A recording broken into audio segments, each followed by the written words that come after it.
Híjole, señores, ¿qué creen? Me encontré a la señora de los tamales, aquí en el Home Depot. Tamales 100% recomendados, verdes y rojos. Señora, ¿cómo está, señora? Bien, bien, gracias a Dios. Ándele, estos tamalitos, ya mucho tiempo haciendo tamalitos.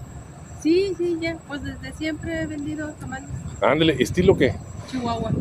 Mire nomás. Pues soy de Chihuahua, de Chihuahua. Híjole, a toda la racita, 100% recomendado. Señora, ¿dónde la podemos encontrar o cómo le podemos hacer para deleitarnos de esos ricos tamalitos? Pues yo vendo aquí en la Home Depot del Downtown en la mañana y en la tarde. Y si gustan contactarme es al 918-991-8436. Y si me hacen pedido de 2 o 3 docenas, se los llevo a sus trabajos en el área de Tulsa. Miren, pues bueno, ya sabe toda la racita su nombre. Mayela. Mayela.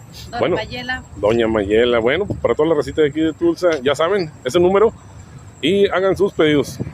Gracias.